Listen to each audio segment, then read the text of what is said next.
Hello! Welcome to my channel. ఈరోజు వీడియోలో వసంత Shishiram 302 part చూద్దాం. వసంత శిశిరం వసంత శిశిరం జరుగుతున్న పరిణామాలకు ఆ రాత్రి ఎవ్వరికీ నిద్రలేదు. ఒక్క వసంత్కు తప్ప. తెల్లవారేసరికి అందరి ముఖాలు వాడిపోయాయి. వీణ, మధులు లేచే ముందే కిషోర్కి చెప్పి కార్లను పంపించేసింది ఉమ. అతన్ని కూడా పైనే ఉండమని చెప్పి తాను క్రింద ఉంది. మధు, వీణలు లేచి శిశిర గురించి అడిగితే పనిమీద బయటకు వెళ్ళిందని అబద్ధం చెప్పింది. పైన మనుషులు ఉన్నారు అన్న ఏ ఒక్క ఆధారాన్ని వారి కంట పడనివ్వలేదు. కాలేజీకి వెళుతుంటే వారి ముందర రోజువారీ పనులు చేస్తూ కనిపించింది. వారు వెళ్ళిపోగానే నిట్టూర్చి పైనున్న వారి కోసం టీ పట్టుకొని వెళ్ళింది. ఎవ్వరూ తీసుకునే మూడ్లో లేరు. విసుగ్గా, మీరు పస్తులున్నంత మాత్రాన జరిగిందేది మారదు. తన కోసం మీరిలా చేశారని తెలిస్తే లేచాక వసంత్ గారు మాత్రం సంతోషిస్తారని అనుకుంటున్నారా? ఆయన కోలుకునేలా చేయడానికి, ఆయన కోలుకోవాలని కోరుకోవడానికి ముందు మీరుండాలి.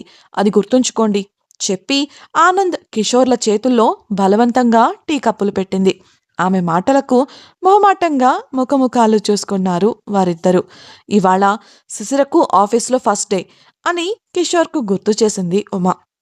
అవును కదా అనుకున్న కిషోర్, నేను భాస్కర్కి ఫోన్ చేస్తాను, సిస్టర్ ఇవాళ ఆఫీస్కి రాదని చెప్తాను అన్నాడు. కుదరదు, తను ఇవాళ ఆఫీస్కి వెళ్ళాలి. నేను ఇలా చెప్పడానికి 2 కారణాలున్నాయి. ఒకటి, తను మొదటి రోజే బాధ్యతగా లేదని కంపెనీలో తన పట్ల వ్యతిరేక ఆలోచనలు మొదలవుతాయి. ఇప్పటికే తనకు వ్యతిరేకంగా ఉన్నవారికి అది ఆయుధం అవుతుంది. 2, ఒకవేళ ఇదంతా చేసింది శిశిర, వసంత్ గార్ల బంధం గురించి తెలిసిన వారైతే ఆయనకేం కాలేదు అన్న సమాచారాన్ని మనం చెప్పకనే చెప్పినట్లవుతుంది. శిశిర ఆఫీస్లో ఉంది అంటే తప్పకుండా ఏం జరిగిందన్నది తెలుసుకోవడానికి వారు బయటపడే అవకాశం ఉంది అని తన అభిప్రాయాన్ని వివరించింది ఉమ. కిషోర్ ఆలోచనలో పడగా తలుపు దగ్గర నిలబడి ఇదంతా విన్న శిశిర వారి దగ్గరకొచ్చి నిలబడింది. అన్నయ్య, ఉమ చెప్పింది నిజమే. నేను ఆఫీస్కెళ్తాను. కానీ మీరు ఆయన జాగ్రత్తగా చూసుకుంటానని నాకు మాట ఇవ్వండి అని అడిగింది. కిషోర్ సరే అన్నట్లు తల ఊపగా, ఆనంద్, మీరు ఆ విషయంగా బెంగ పెట్టుకోకండి మిస్ శిశిర. ఇప్పటి వరకు ఆయన విషయంగా అంతా సుముఖంగానే జరిగింది. చికిత్సకు బాగా రెస్పాండ్ అవుతున్నారు. ఎప్పుడు అని చెప్పలేను కానీ త్వరలోనే స్పృహ రావచ్చు అంటూ కోమా గండం గడిచిందన్న శుభవార్తను చెప్పాడు. ఆ సంతోషంతో మనసు అంగీకరించకపోయినా వసంతను వదిలి సిద్ధమై ఆఫీసుకు వెళ్ళింది శిశిర. అలా శిశిర వెళ్ళిందో లేదో కిషోర్కు నిర్మల నుండి ఫోన్ వచ్చింది. ఆమె చెప్పింది విని అతని ముఖంలో కంగారు తొంగి చూసింది. అప్పటికప్పుడు భానుమతికి ఫోన్ చేశాడు. ఆమె ఎత్తలేదు. తెలియక కాదు, ఆమె ఫోన్ ఆమె చేతిలోనే ఉంది. ఆమె కారులో కూర్చొని కోపంగా చూస్తూ ఉంది. ఆమె ఉన్న కారు ప్రేమనివాసం కాంపౌండ్ దాటుతుంటే గుమ్మంలో నిలబడి కంగారుగా చూస్తోంది నిర్మల. ఛాయ్తో జరిగిన సంఘటన తరువాత ఆమె పూర్తి సమయం ప్రేమనివాసంలో డ్యూటీ చేస్తోంది. ఇంటికి వెళ్లి వచ్చే అవసరం లేకుండా కిషోర్ అందుకు కావాల్సిన ఏర్పాట్లన్నీ చేశాడు. అయితే ఇవాళ ఉదయం నిర్మల తన గది నుండి బయటకొచ్చేసరికి భానుమతి గుమ్మంలో అడుగు పెడుతూ కనిపించింది. దగ్గరకు వెళ్లి పలకరించగా ఆమె వసంత్ గురించి ప్రశ్నించింది. అతడు రాత్రి ఇంటికి రాలేదని నిర్మల చెప్పగా భానుమతికి అనుమానం కలిగింది. కిషోర్ తానే స్వయంగా వసంత్ను ఇంటి దగ్గర దింపానని చెప్పాడు. గబగబా వసంత్ గదికి వెళ్ళింది. అంతా శుభ్రంగా ఉంది. అంతేకాదు, ఒక మనిషి అక్కడ ఉంటున్నట్లు ఉండే ఏ ఒక్క ఆనవాలు లేకుండా గది నిర్మానుష్యంగా కనిపించింది. గాలిలో ఎన్నో రోజుల తర్వాత తెరిచిన గది అన్నట్లు వాసన తెలుస్తుంటే, వసంత్ ఇంటికొచ్చి ఎన్ని రోజులవుతుంది అంటూ నిర్మలను అడిగింది భానుమతి. మేడం, అది అంటూ చెప్పడానికి సంశయించింది నిర్మల. వసంత్, శిశిరల మధ్య జరుగుతున్నదంతా భానుమతికి తెలుసో లేదో అన్నది ఆమె అనుమానం. అలా సంశయిస్తున్న నిర్మలను చూసి, శిశిరెక్కడా అని ప్రశ్నించింది భానుమతి. తప్పక, మేడం ఫామ్ హౌస్లో ఉన్నారు మేడం. సార్ కిషోర్ సార్తో ఉంటున్నారు భయపడుతూనే చెప్పింది నిర్మల. ఏంటి? భానుమతి ఆవేశంగా అడిగినప్పటికీ ఆమె ముఖంలో ఆందోళన స్పష్టంగా తెలుస్తోంది. నిర్మల చెయ్యి పట్టుకుని ఆమె ముఖంలోకి సూటిగా చూస్తూ, అసలు ఈ ఇంట్లో ఏం జరుగుతోంది నిర్మల? సొంత ఇంటిని కాదని వాడు కిషోర్ ఇంట్లో ఉండటం ఏంటి? వాడి భార్యగా ఇక్కడుండాల్సిన శిశిర ఫామ్ హౌస్లో ఉండటం ఏంటి? తను చివరిగా ఇంటికి ఎప్పుడొచ్చింది? నాకు నిజం కావాలి అని ప్రశ్నించింది. అది మేడం, చెప్పడానికి సంశయిస్తూ నిర్మల కంగారుతో వెనుకడుగు వెయ్యగా డస్క్ మీద ఉన్న ఫైల్ క్రిందపడి అందులోని కాగితాలు చెల్లాచెదరయ్యాయి. వాటిలో కొన్ని ఫోటోలు కూడా ఉన్నాయి. వాటిని చూసి భానుమతి విస్తుపోయినంతలో నిర్మల వంగి త్వరగా వాటిని సేకరిస్తూ, మేడం, మీరనుకుంటున్నది తప్పు. ఇందులో శిశిర మేడం తప్పేమీ లేదు అంది కంగారుగా. అంటే నా కొడుకు తప్పు చేశాడు అంటున్నావా? ఆవేశంగా ప్రశ్నించింది భానుమతి. లేదు మేడం, నేను అలా అనలేదు. ముందు మీరు కూర్చోండి, జరిగిందేంటో నేను మీకు వివరంగా చెప్తాను అంటూ ఫైలు అందించింది నిర్మల. భానుమతి ఒక్కో కాగితం తిప్పి చూస్తుంటే తనకు తెలిసిన విషయాలన్నీ పూసగుచ్చినట్లు వివరించింది నిర్మల. తద్వారా సౌమ్య పన్నిన కుట్ర వల్ల వసంత్ శిశిరను అనుమానించాడు అన్న విషయాన్ని గ్రహించింది. కాని ఆ సంగతి జీర్ణించుకోలేకపోతోంది.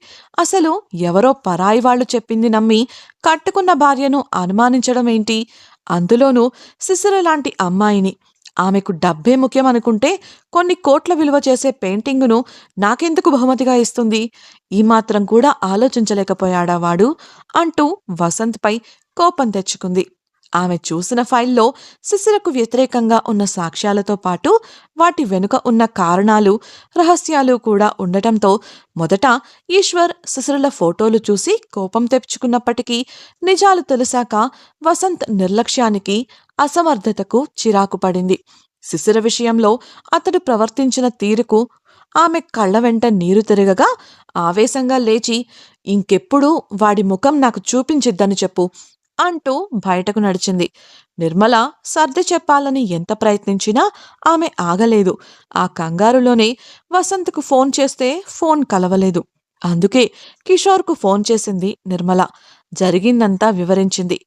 అది తెలుసుకున్న కిషోర్ భానుమతితో మాట్లాడాలని ఫోన్ చేస్తుంటే రింగ్ అవుతున్న తన ఫోన్ చూస్తున్న భానుమతి, ఇన్ని విషయాలు నా దగ్గర దాచింది కాక రాత్రి వసంత్ గురించి అడిగితే నాకే అబద్ధం చెప్తావా? మనసులోనే అనుకుంది. రాత్రి వచ్చిన పీడకలకు వసంత్ గురించి ఆమెలో కలిగిన భయం ఇప్పుడు అతని పట్ల కోపంగా మారింది. ఎంతలా అంటే అసలు అతని ముఖం కూడా చూడకూడదు అనుకునేంతలా. ముఖ్యంగా వసంత్ శిశిరను వానలో నిలబడమంటూ విధించిన శిక్ష, శిశిరపై పడిన తత్ప్రభావాలు ఆమెకు బాధను కలిగించాయి. ఒక ఆడపిల్ల పట్ల వసంత్ ఈ విధంగా ప్రవర్తించడాన్ని తట్టుకోలేకపోతోంది. అలా వసంత్ను చూడాలని ఆరాటంగా వచ్చిన భానుమతి అతనిపై కోపంతో వెనుతిరిగింది. ఆమె ఎంతకీ ఫోను ఎత్తకపోవడంతో తల పట్టుకున్నాడు కిషోర్. అతడి కంగారును గ్రహించి ఆనంద్ ఏం జరిగిందని ప్రశ్నించగా ఏం లేదని మాట దాటేశాడు. కాని మనసులో ఉన్న సమస్యలకే పరిష్కారాలు దొరక్క చస్తుంటే ఇప్పుడు మరో సమస్య. దేవుడా, నీకసలు వాడిపై దయనేదే లేదా? ఇవ్వకివ్వక వాడి జీవితంలో సిస్టర్ రూపంలో సంతోషాలనిచ్చావని అనుకున్నాను. ఆ సౌమ్యను మధ్యలోకి తీసుకొచ్చి వారిద్దరిని విడదీశావు. దాని పీడా పోయిందనుకునేంతలో వాణ్ణి ఇలాంటి స్థితికి తీసుకొచ్చావు. ఇప్పుడే ఇలా సిస్టర్ మనసు మారి వాణ్ణి అర్థం చేసుకుంది అనుకునేంతలో అమ్మ నుండి సమస్య. ఎందుకు ఇలా వాడు ప్రేమించిన వారి నుండే వాడికి సమస్యలు ఇస్తూ కనీసం పోరాడే అవకాశం లేకుండా చేస్తున్నావు? వాడిపై నీకంత కక్షేంటి? అందరికీ మంచి జరగాలనే కదా వాడు కోరుకున్నాడు. ఆ ఉద్దేశంతోనే కదా అన్నింటినీ ఎదుర్కొంటూ ఇక్కడి దాకా వచ్చాడు. వాడిని ప్రశాంతంగా బ్రతకనివ్వవా? అంటూ దేవుడితో వివాదానికి దిగాడు. అక్కడే అరమరలో పెట్టి ఉంచిన వినాయకుడి ప్రతిమ నవ్వుతూ కనిపించగా, నువ్వు ఇంతేగా, నువ్వెప్పుడూ ఏం చెయ్యవు. కానీ నేను నీలా రాయిని కాదు. నా స్నేహితుడి కోసం ఏదైనా చేస్తాను. నువ్వు అలాగే చూస్తూ ఉండు మనసులోనే చెప్పుకుని లేచి బయటకు వెళ్ళాడు. గగన్కు కాల్ చేసి, వెంటనే ఫామ్ హౌస్కి రా, నేను ముఖ్యమైన పని మీద బయటకు వెళ్ళాలి అన్నాడు. కొంతసేపటికి గగన్ రాగా రక్షణ మరియు వసంత్ బాధ్యతలను అతడికి అప్పగించి గగన్ బైక్పై భానుమతి ఇంటికి బయలుదేరాడు. హడావిడిగా వెడుతున్న అతడ్ని వంటగది కిటికీ నుంచి చూస్తున్న ఉమకు అనుమానం వచ్చింది. ఆఫీస్కి చేరుకున్న శిశిరకు భాస్కర్ ఆమె కోసం ప్రత్యేకంగా ఏర్పాటు చేసిన క్యాబిన్ చూపించగా కుసుమ శిశిర క్రింద పనిచేసే టీం సభ్యులను పరిచయం చేసింది. వారి గురించి తెలుసుకున్న శిశిర పలకరించి ప్రాజెక్టు విషయంగా ఎటువంటి సందేహాలున్నా తనను సంప్రదించవచ్చు అని చెప్పింది. ప్రాజెక్టు విజయవంతం చేయడం కోసం అంతా కలిసి కృషి చేద్దాం అన్న సందేశాన్నిచ్చింది శిశిర. తదనంతరం ఎవరి బల్ల వద్దకు వారు వెళ్ళిపోగా కొన్ని ఫైళ్లను శిశిరకు అందించింది కుసుమ. ఇవి మనతో పనిచేయడానికి ఆసక్తి చూపుతున్న కంపెనీలు మ్యామ్. ఒకసారి చూసి మీ అభిప్రాయం చెబితే వారితో మీటింగ్‌కి అరేంజ్ చేస్తాను అంది. శిశిర సరే అనడంతో ఆమెకు సమయం ఇస్తూ అక్కడి నుంచి వెళ్ళిపోయింది కుసుమ. ఫైల్స్ చూస్తుందనే కానీ శిశిరకు ధ్యాస కుదరడం లేదు. వసంత్‌కు స్పృహ వచ్చిందో లేదో అన్న కంగారు ఆమెను వీడటం లేదు. అతి కష్టం మీద టీ బ్రేక్ సమయానికి ఒక్క ఫైల్ మాత్రమే పరిశీలించగలిగింది. ఇలా కాదనుకుంటూ కోల్డ్ కాఫీ తీసుకోవడం కోసం వెండింగ్ మెషిన్ దగ్గరకు వెళ్ళింది. కాఫీ తీసుకొని తిరిగి వస్తున్న క్రమంలో ఆమెకు ఒక వ్యక్తి ఎదురయ్యాడు. అతడు శిశిరను చూసి నవ్వుతుంటే శిశిర అతడి వంక ఏ భావం లేకుండా చూసి అతనికి దారి ఇస్తూ ప్రక్కకు తప్పుకుంది. నేను నీకోసం వస్తే ఎక్కడికి వెళ్ళిపోవాలని చూస్తున్నావు అని అడిగాడు అతడు. సంశయంగా చూస్తూ నాకోసమా అంది శిశిర. అతడు అవును, ఎలా అయితేనేం చివరికి అనుకున్నది సాధించావు. అందుకు నిన్ను అభినందించాలనుకుంటున్నాను. ఒక పని చేద్దాం, మనం ఇవాళ మధ్యాహ్నం లంచ్‌కి బయటకు వెళదాం. ఇంతకుముందు నీ విషయంగా నేను చూపించిన వ్యతిరేకతకు పరిహారం అనుకుందాం. ఏమంటావ్ అని అడిగాడు. శిశిరకు అతడి గురించి పూర్తిగా తెలియకపోయినా ఆమె విన్నదాన్ని బట్టి అతనితో స్నేహం తనకు మంచిది కాదని మాత్రం గ్రహించింది. ఎందుకంటే ఆ వ్యక్తే మొదటిసారి తాను ఆఫీస్‌కొచ్చినప్పుడు కించపరిచేలా మాట్లాడింది. ప్రసాద్ మరియు సునీతల వెనుక ఉన్న అండ కూడా అతడే. అందుకే తెలివిగా నేను మీతో రాలేను. నాకు ఇవాళ ఆఫీస్‌లో మొదటి రోజు. స్మార్ట్ వర్క్ గ్రూప్ నాపై పెట్టుకున్న నమ్మకాన్ని నిలబెట్టుకోవడానికి నేను కష్టపడాలి. చాలా పనులున్నాయి. బహుశా బోర్డ్ మెంబర్‌గా మీకు కూడా బాధ్యతలుంటాయి కదా. నేను మీ సమయాన్ని కూడా వృధా చేయలేను. మిమ్మల్ని కలిసినందుకు సంతోషంగా ఉంది. బాయ్ చెప్పి క్షణం కూడా ఆగకుండా అతన్ని దాటుకుని వెళ్ళిపోయింది. ఆమె కనుమరుగయ్యే వరకు చూస్తుండిపోయాడు అతడు. ఈ సంఘటన వల్ల శిశిర ఆలోచనలు వసంత్ మీద నుండి పని మీదకు మరలాయి. అదే అవకాశంగా కుసుమ ఇచ్చిన ఫైళ్లన్నీ ఒకదాని తర్వాత ఒకటిగా లంచ్ సమయానికే పూర్తి చేసింది. వాటికి సంబంధించిన రిపోర్టును టైప్ చేస్తుండగా ఆమె దగ్గరకు వచ్చింది కుసుమ. అప్పటికే శిశిర బాగా అలసిపోయింది. రాత్రంతా నిద్ర కూడా పోకపోవడంతో ఆ అలసట శిశిర ముఖంలో స్పష్టంగా కనిపిస్తోంది. శిశిర ఇస్తున్న ఫైల్ తీసుకుంటూ శిశిరను తేరిపారా చూడసాగింది కుసుమ. కారణం ఎప్పుడూ లేనిది ఇవాళ శిశిర వెస్ట్రన్ దుస్తులు ధరించడంతో పాటు ఎంతో పొడవుగా ఉండే ఆమె జుట్టును విరబోసుకుని ఉంది. అలసట, ఒత్తిడి కారణంగా శిశిర తన మెడను ముందుకు వెనక్కు తిప్పుతుండగా ఆమె హైనెక్ టాప్ చాటున దాచిన కొన్ని గాయాలు కుసుమకు కనిపించాయి. అవును, శిశిర తన గాయాలను దాచడానికి హైనెక్ మరియు పూర్తిగా చేతులను కప్పి ఉంచేటటువంటి టాప్ను ధరించి ఇంకాస్త జాగ్రత్తగా ఉండటం కోసం జుట్టును వదిలేసింది.